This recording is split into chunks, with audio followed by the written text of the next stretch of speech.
నేను తీసుకునేదేమో 40,000 వడ్డీ గిడ్డి కలిపి 1,60,000 అయింది. ఈరోజు రేవంత్ రెడ్డిగా తీర్చింది. ఈరోజు నాది కావచ్చు, మా నాయనది కావచ్చు, మా తాతది కావచ్చు, ఎవరు తీయాలి? అందరు చాలామంది అయింది. కావాలని ఇష్యూ చేసి ఏదో నొక్కేద్దామని అంటే కష్టం. ఇక చాలామంది అంటారు ఆటోలకు బస్సు ప్రయాణం ప్రాబ్లమ్స్ వస్తాయి, అది చాలా ఇష్యూస్ నడుస్తున్నాయి కదా బ్రదర్. అవన్నీ ఫేక్ ముచ్చట్లు. ఆటోలకు క్యాబ్ వాళ్ళకు సంబంధం లేదు.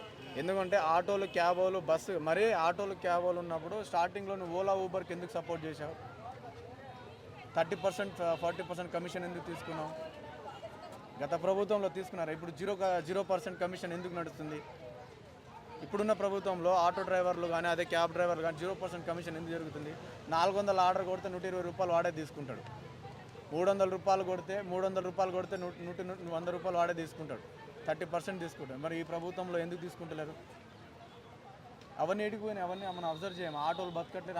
ఆటోలు బ్రహ్మాండంగానే ఉన్నారు. అందరూ బ్రహ్మాండంగా బతుకుతున్నారు. నేను బి ఆటో డ్రైవర్ని ఒకప్పుడు, ఇప్పుడు బి నడుపుతున్నాను. అప్పుడు ఓలా ఇప్పుడు ఎవరైనా ఏ ఆటో అయినా బ్రో ఇప్పుడు మీ కమిషన్ ఎంత బ్రో ఓలా అని అడుగు, 0 కమిషన్ అంటాడు. అప్పుడు కేటీఆర్ పరిపాలన ఎలా ఉండే బ్రో కమిషన్ అంటే 30-40% అంటారు. మరి ఎవరు డబ్బులు తీసుకున్నారు? ఎవరు జనాలను మోసం చేశారు? ఎవరు జనాలను నాశనం చేశారు? ఎవరు జనాలను ఆగం పట్టేశారు? ఆటో వాళ్ళకి తెలుసు, ఆటోలు ఎక్కిన వాళ్ళకి తెలుసు, ఆటో బుక్ చేసిన వాళ్ళకి తెలుసు, బుక్ చేయించుకున్న వాళ్ళకి తెలుసు. థ్యాంక్స్.